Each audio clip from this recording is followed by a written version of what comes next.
अरे भाई मैं कह रहा हूं मुसलमान नहीं है ना, धर्म से दीन से उनका ताल्लुक क्या है? वरना कोई भी मुसलमान चाहे वो किसी भी फिरके से ताल्लुक रखता हो, शिया सुन्नी देवबंदी वहाबी, कुरान मजीद के खिलाफ एक नुक्ते के खिलाफ भी तो एक अल्फाज नहीं कह सकता। धर्मगुरु हो या ज्ञानी पुरुष हो, वो कभी भी किसी को आतंकवादी या समाज विरोधी गतिविधि करने की शिक्षा कभी नहीं देता है।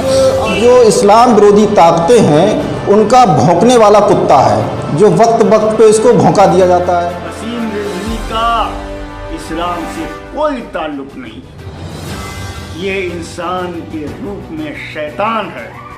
ऐसे शख्स को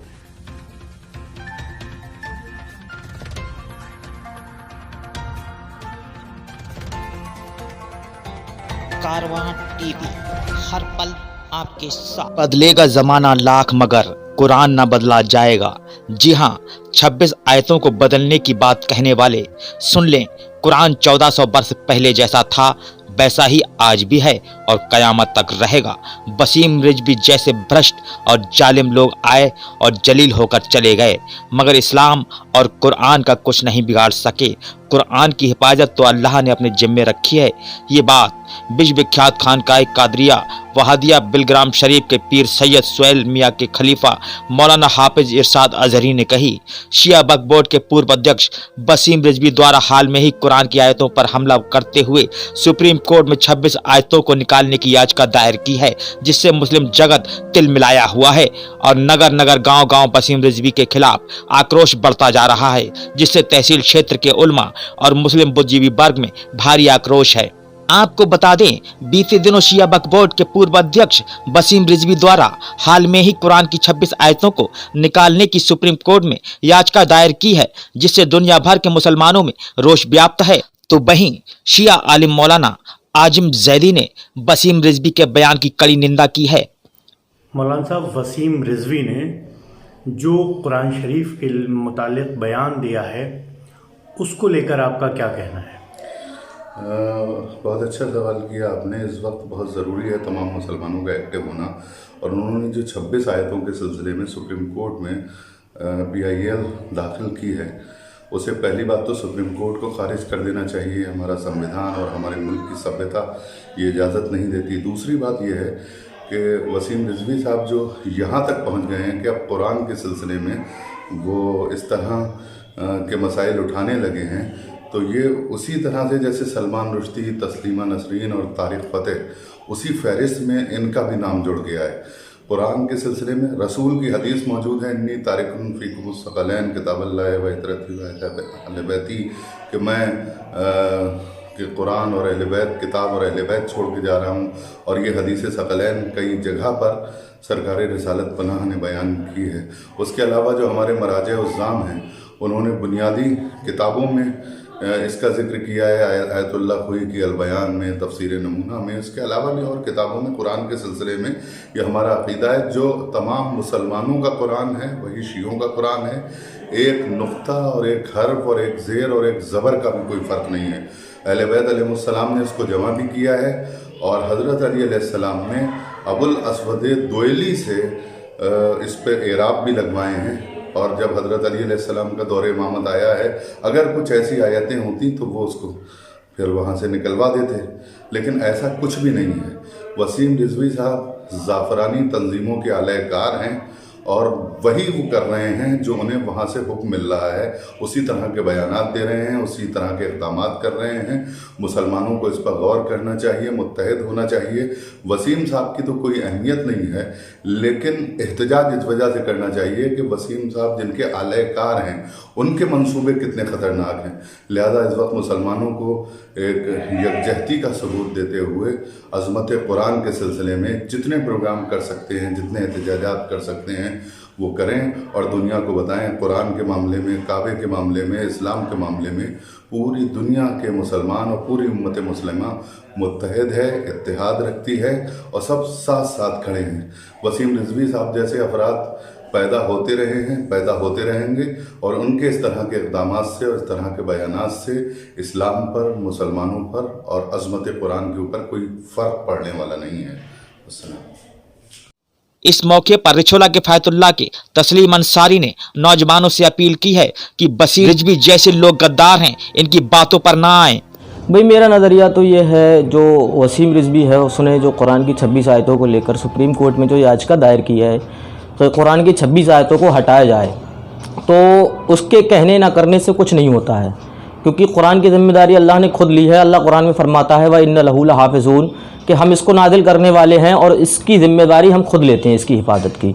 तो मेरा नज़रिया ये है कि वसीम रिजवी ने जो ये बयान, जो याचिका अपनी सुप्रीम कोर्ट में दायर की है कि कुरान की 26 आयतों को हटाया जाए, क्या बोला है उन्होंने कि किस तरीके का? उन्होंने ये कहा है कि 26 आयतें जो कुरान की हैं तो ये आतंकवाद को बढ़ावा देती हैं। सुप्रीम कोर्ट में ये याचिका दी है कि इन आयतों से आतंकवाद को बढ़ावा दिया जाता है, तो इन आयतों को हटाकर ये आयतें कुरान से हटा दी जाएं।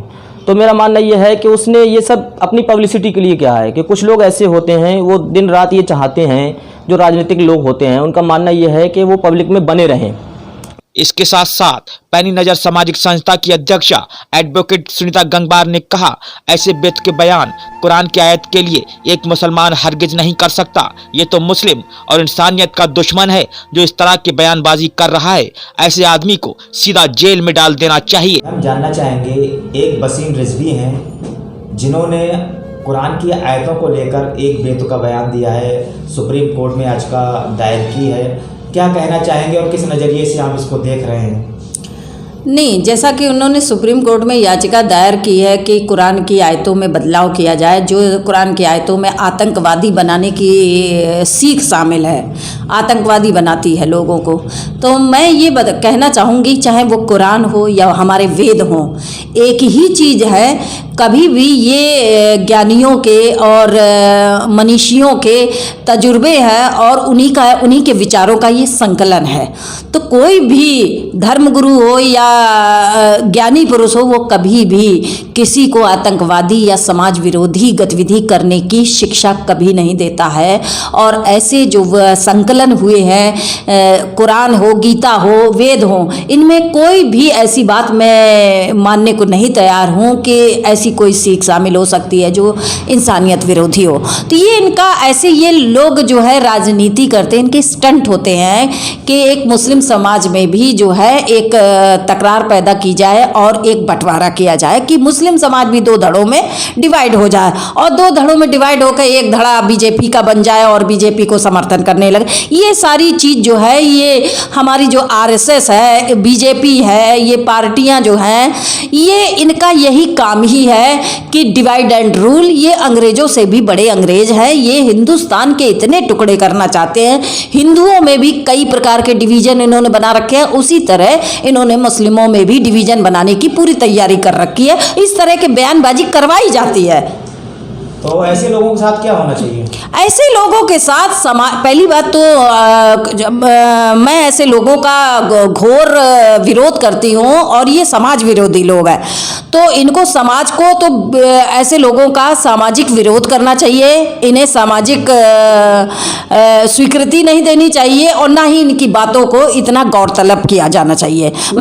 और रही बात कड़ी कार्यवाही की, तो अगर सरकार अच्छी हो तो ऐसे काम ही नहीं, ऐसे बयान ही नहीं कर पाएंगे।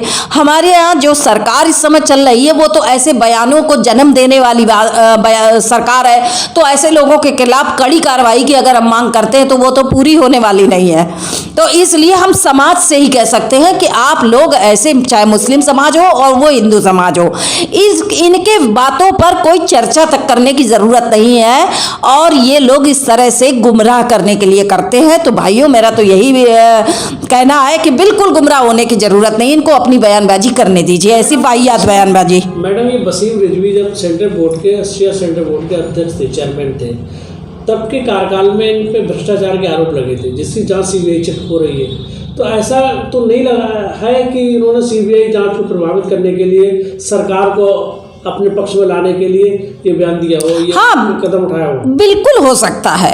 भाई बीजेपी में जो भी जाए भ्रष्टाचारी वो दूध का दूल्हा बन जाता है, और बीजेपी से बाहर है तो वो भ्रष्टाचारी है, किसी और पार्टी का है तो वो भ्रष्टाचारी है। अभी वही नेता बीजेपी में शामिल हो जाए तो वो बिल्कुल सदाचारी बन जाता है, भ्रष्टाचार उसका दूर हो जाता है। तो इसलिए जो है बिल्कुल हो सकता है उनका कि अपने भ्रष्टाचार को बचाने के लिए इस तरह से वो बयानबाजी करके बीजेपी में शामिल होने की तैयारी कर रहे हो, और ये बीजेपी का बनाया हुआ एक स्टंट भी हो सकता है। ठीक, थैंक यू।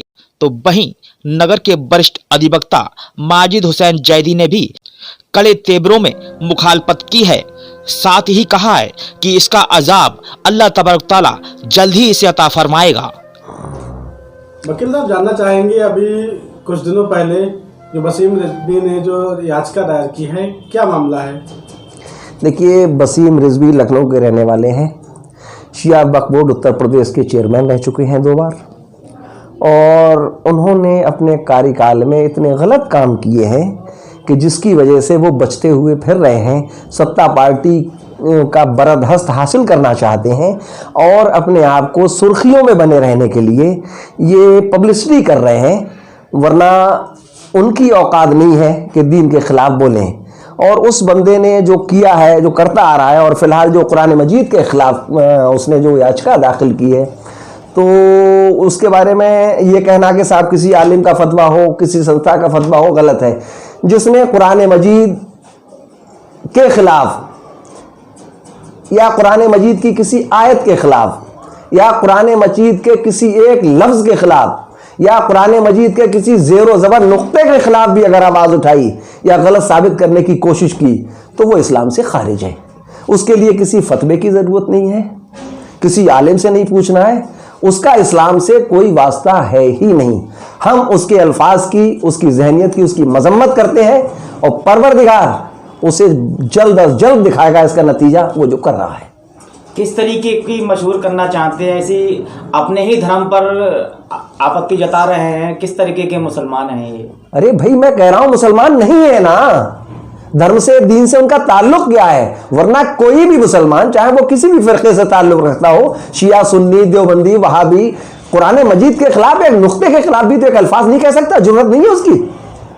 हमारा ईमान है, कुरान मजीद हमारा ईमान है, अल्लाह की किताब है, पाक किताब है, और उसके खिलाफ हम ये क्रिया प्रतिक्रिया अल्फाज हो, ये गलत सही जो परवरदिगार ने नाजिल किया है, हम कौन होते हैं उसमें नुक्ताचीनी करने वाले? हमारी क्या मजाल, क्या जरूरत हमारी? वो मुसलमान नहीं है, दीन से खारिज है, दीन से उसको ना जोड़ के देखे क्या है, ये अल्लाह बेहतर जाने। ऐसे लोगों को संविधान में क्या सजा मिलनी चाहिए? संविधान के बारे में तो मुझे नहीं पता क्या सजा, बहरहाल परवरदिगार जरूर सजा देगा, और उसकी सजा जहन्नम के अलावा सख्त से सख्त जो जहन्नम में सजा, ऐसे जो सजा दी जाती होगी वो परवरदिगार उसे देगा। ठीक है। वसीम रिजवी जैसे जालिम लोग आए और जलील होकर चले गए, मगर इस्लाम और कुरान का कुछ नहीं बिगाड़ सके। कुरान की हिफाजत तो अल्लाह ने अपने जिम्मे रखी है। ये बात नवाबगंज के कस्बा बरखन निवासी मौलाना सलीम रजा अंसारी ने कहा। साथ ही उन्होंने कहा, ऐसे जालिम लोगों को इस देश में रहने का कोई हक नहीं, इन्हें देश से बाहर कर देना चाहिए। देखिए, वसीम रिजवी जिसका नाम है, ये बहुत खबीस इंसान है, और ये अहले सुन्नत नहीं बल्कि अहले शियायत की ने भी इसको काफिर करार दिया है। और काफिर से और कुरान का कोई ताल्लुक़ नहीं है। कुरान अपने एक मुसलमानों के लिए है, इंसानों के लिए है। ये एक जो इस्लाम विरोधी ताकतें हैं उनका भौंकने वाला कुत्ता है, जो वक्त वक्त पे इसको भौंका दिया जाता है ताकि मुसलमान कहीं इकट्ठा ना हो जाए, मुसलमानों में तफरक़ेबाजी, मुसलमानों में फ़िरका वाराना तशादुम, फ़िरका वाराना लड़ाइयाँ जारी रहे। ये एक इस्लाम विरोधी ताकतों की एक सोची समझी साजिश है। ये वसीम रिजवी का इसका पीछे एक दिमाग नहीं है, बल्कि एक इसके पीछे बहुत बड़ी ताकतें काम कर रही हैं, जो इस वसीम रिजवी को कुत्ते के रूप में भौंकने के लिए आगे बढ़ा दिया जाता है। और ये देखिए, ये इसकी एक नापाक कोशिश है, इसमें वो कभी कामयाब नहीं होगा, क्योंकि अल्लाह रब्बुल इज़्ज़त ने कुरान में ख़ुद इरशाद फरमाया है, इन्ना नहनु नज़्ज़लना ज़िक्रा व इन्ना लहू लहाफ़िज़ून। हमने ही इसको नाजिल किया है और हम ही इसके मुहाफ़िज़ हैं। ये किसी दुनिया में किसी के हिफाजत का मोहताज नहीं है। कुरान का मुहाफ़िज़ अल्लाह तबारक ताला ही है। इससे पहले जो और किताबें नाजिल हुई उनको दुनियादारों ने बदल दिया, क्योंकि उसका ज़िम्मा अल्लाह ने अपने ज़िम्मे नहीं लिया था उसकी हिफाजत का। लेकिन कुरान का ज़िम्मा जो है अल्लाह ने अपने ज़िम्मे लिया है उसकी हिफाजत करने का। इसलिए कुरान में तो कोई रद्द बदल हो ही नहीं सकती, ज़ेर ज़बर पेश भी बदला नहीं जा सकता। ये तो 26 आयतों की बात है। तो वहीं अल अंसार मूवमेंट के सदर ताजुद्दीन अंसारी ने कहा कि ये वह शख्स है जो मुस्लिम विरोधी संगठनों के टुकड़ों पर पलकर उनके इशारों पर देश में अराजकता फैलाना चाहता है। इससे पहले भी ये कोरोना काल में मुस्लिम लाशों को जलाने की बात करता था और आज ये उम्मुल मोमिनीन हजरत आयशा सिद्दीका रजी अल्लाह ताला अन्हु के बारे में भी गलत बयानबाजी कर चुका है। दुनिया के तमाम मुसलमान चाहें वह किसी फिरके से ताल्लुक़ रखते हों, कुरान पर सबका ईमान है। वसीम रिजवी का इस्लाम से कोई ताल्लुक़ नहीं है, यह इंसान के रूप में एक शैतान है। ऐसे शख्स को जल्द से जल्द गिरफ्तार करके जेल की सलाखों के पीछे भेज देना चाहिए। शिया सेंट्रल वक्फ बोर्ड के पूर्व चेयरमैन वसीम रिजवी ने जो अपने नाम के आगे सैयद लिखता है, असल में ये यजीदी हो सकता है। इसने कुरान की 26 आयतें हटाने के लिए सुप्रीम कोर्ट में याचिका दायर की है, जो उसके मानसिक दिवालियेपन को उजागर करती है। दुनिया जानती है कि कुरान अल्लाह का कलाम है, जो दुनिया के तमाम मुसलमानों के सीनों में भरा हुआ है। कुरान की 26 आयतें तो दूर, उसमें से एक नुक्ता भी घटाया बढ़ाया नहीं जा सकता। ये वो शख्स है जो मुस्लिम विरोधी संगठनों के टुकड़ों पर पलकर उनके इशारों पर देश में अराजकता फैलाना चाहता है। इससे पहले भी ये कोरोना काल में मुस्लिम लाशों को जलाने की बात करता था और ये उम्मुल मोमिनीन हज़रत आयशा सिद्दीका रज़ी अल्लाह ताला अन्हा के बारे में भी गलत बयानबाजी कर चुका है। दुनिया के तमाम मुसलमान चाहे वो किसी फिरके से ताल्लुक़ रखते हों, कुरान पर सबका ईमान है। वसीम रिजवी का इस्लाम से कोई ताल्लुक़ नहीं, ये इंसान के रूप में शैतान है। ऐसे शख्स को जल्द से जल्द गिरफ्तार करके जेल की सलाखों के पीछे भेज देना चाहिए।